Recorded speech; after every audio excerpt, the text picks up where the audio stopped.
서양 사상사, 특별히 기독교 신학과 역사에서 매우 중요한 분 중에 한 분이 휴도 디오니시우스, 우리가 알고 있는 위 디오니시우스입니다. 그분은 현재 교회와 천사론, 신비주의 신학 등 다양한 분야에서 근본적인 개념을, 주요한 개념을 만들고 그분의 사상과 작품에 따라서 짧게는 1000년의 기독교 역사, 길게는 1500여 년의 기독교 역사가 영향을 받아왔습니다. 휴도 디오니시우스의 신비신학은 제5장으로 이루어져 있는데 그중 제1장은 이렇게 시작합니다. 신비신학에 대하여는 특별한 것 없이 하나의 기도문으로 시작한다.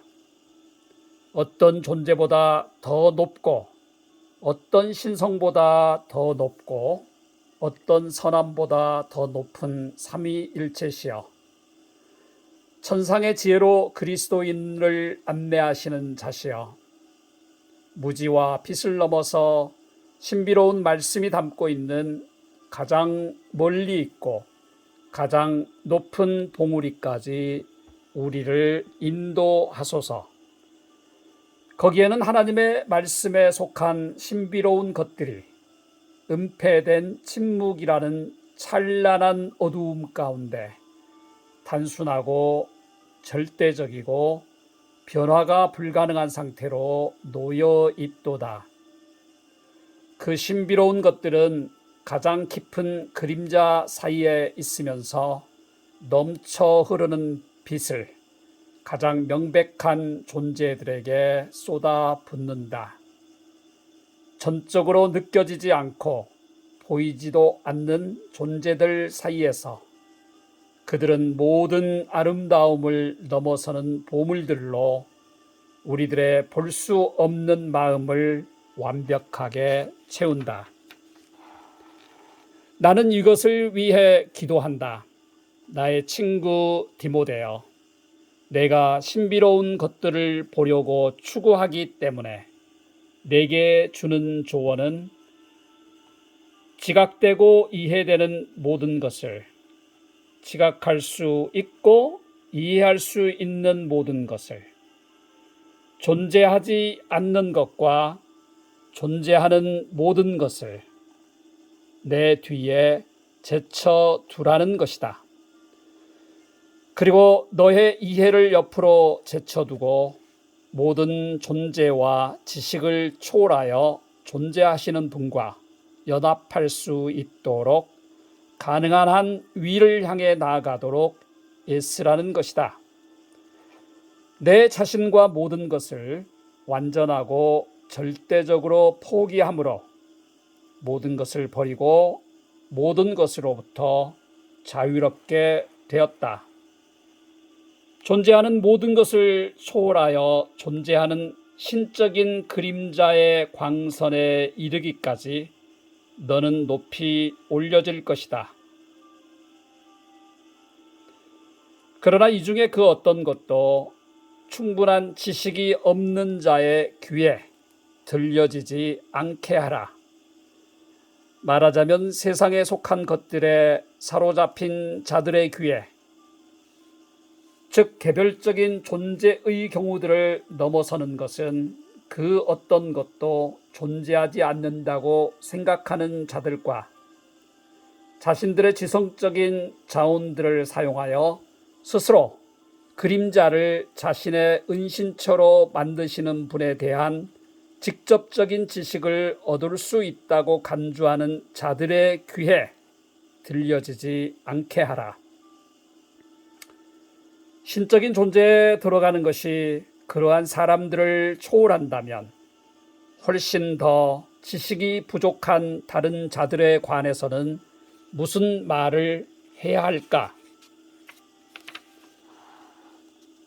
즉 가장 낮은 단계에 속한 존재들로부터 유래한 용어들을 사용해 만물의 초월적 원인을 묘사하는 사람들, 그것이 그들 스스로가 만들어낸 불경스럽고 다양한 형태를 가진 형상들보다 결코 우월하지 않다고 주장하는 사람들에 관하여는 무슨 말을 해야 할까?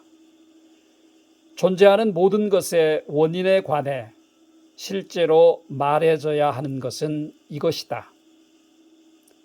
초월적인 원인은 모든 존재의 원인이기 때문에 우리는 존재하는 것들에 대하여 우리가 만들어내는 모든 긍정들을 받아들이고 그것에 돌려드려야 한다.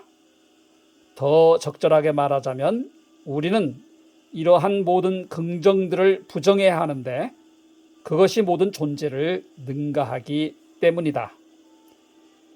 이제 우리는 부정들이 긍정들에 대한 단순한 반대에 불과하다고 결론을 내려서는 안 된다.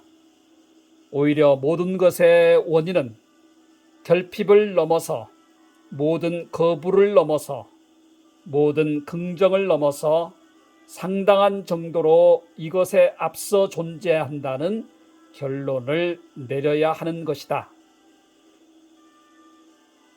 이것은 최소한 복 있는 바돌로메로부터 받은 가르침이다. 그는 하나님의 말씀은 광대하면서도 아주 작고 복음은 매우 포괄적이면서도 제한적이라고 말한다. 이 점에 있어서 그는 아주 비상할 정도로 영민한 것처럼 보이는데 모든 것의 선한 원인은 달변인 동시에 과묵하고 참으로 말이 없다는 것을 그가 파악했기 때문이다. 그 원인은 이 모든 것을 넘어선 차원에 존재하기 때문에 단어를 지니지도 않고 이해의 행위를 지니지도 않는다. 모든 어려움을 무릅쓰고 여행하는 자들과 온갖 거룩한 등정의 정상을 넘어가는 자들과 모든 신적인 빛, 모든 음성, 천상에서 들려오는 모든 말을 자신들 뒤로 제쳐놓는 자들과 성경이 주장하듯이 만물을 초월하는 분이 거하는 어둠 속으로 돌진하는 자들에게만 명백하게 드러난다. 복 있는 모세가 먼저 정화의 과정을 통과하고 그러고 나서 정화를 거치지 않는 자들을 떠나라는 명령을 받은 것은 충분한 이유가 있다. 모든 정화의 과정이 완성되었을 때 그는 여러 대의 나팔 소리를 들었다.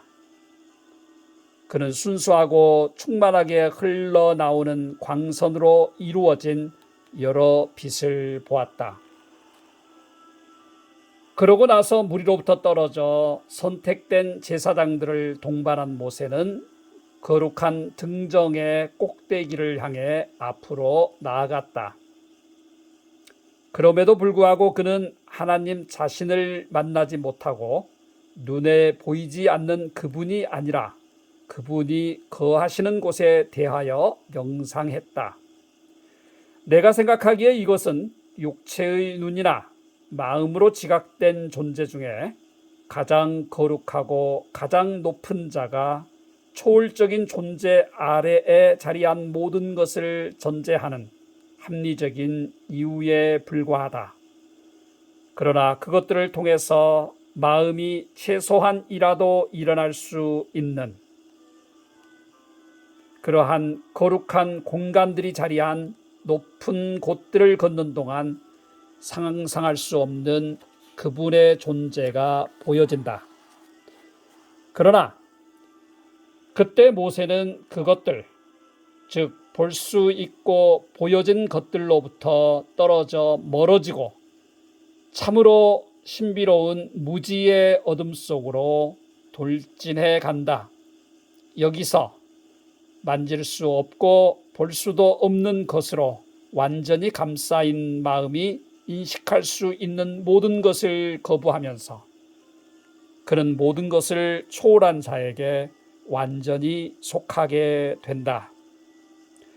여기서 그는 자기 자신도 아니고 다른 존재도 아닌 채로 어떤 지식을 사용함이 없이 전혀 알려지지 않는 자와 최고의 상태로 하나가 되고 아무것도 알지 않음으로써 마음을 초월하여 알게 된다.